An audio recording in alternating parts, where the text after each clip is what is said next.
In 1918, Willis O'Brien directed his first serious stop-motion film about dinosaurs, The Ghost of Slumber Mountain.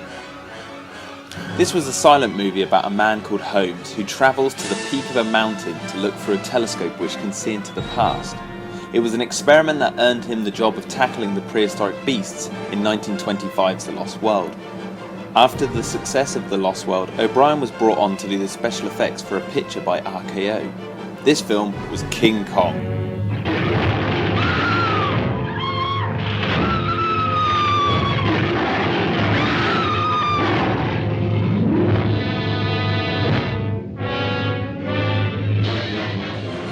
King Kong is a masterpiece, there is no question about it. It's hard to say anything new about this film as so many have talked about it. The impact it's left on cinema and history in general is unprecedented. It's about a filmmaker who travels to Skull Island to make the world's greatest movie. But in doing so they discover an island full of dinosaurs and a lost tribe who worship a gigantic ape known as Kong. Kong becomes entranced by Ann Darrow, the lead actress of the film, and what follows is a telling of Beauty and the Beast that has yet to be matched. The world was stunned in 1933 when Kong hit the theatres. It was revolutionary in its storytelling and special effects. I saw this movie as a kid because I had it recorded off TV on VHS. It was always on TV on a Sunday afternoon, and even back then I remember being blown away by the set pieces. A personal favourite, to no surprise, was the scene where Kong fights the Tyrannosaurus Rex.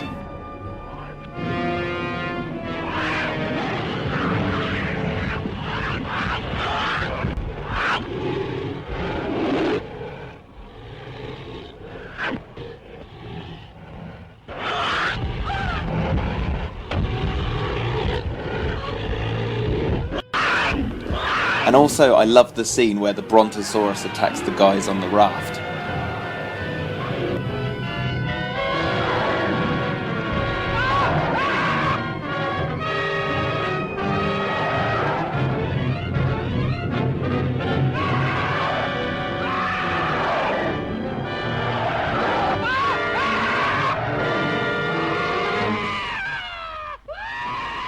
There's just something so funny about the way they scream. There was also the infamous spider pit sequence that was lost from the original.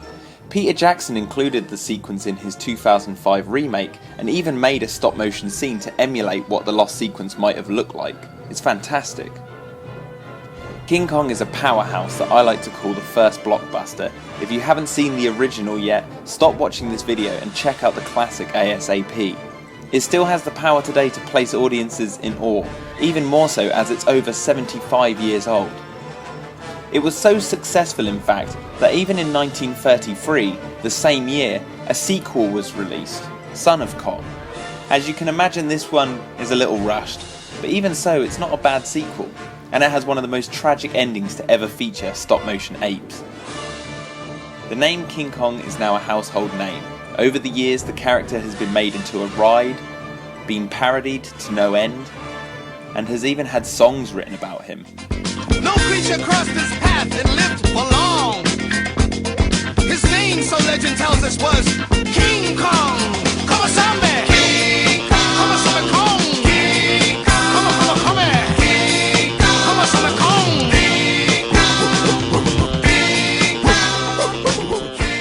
Kong. The story has been colorized and remade a number of times.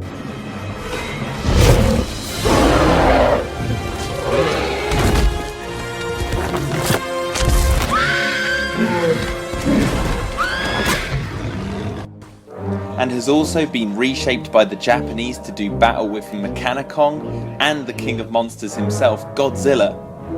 But it's going to be a while before we talk about the G-Man, so let's move on. One day while Kong was sleeping on his back, a Tyrannosaurus launched a sneak attack. They fought. First Kong went down, then up again.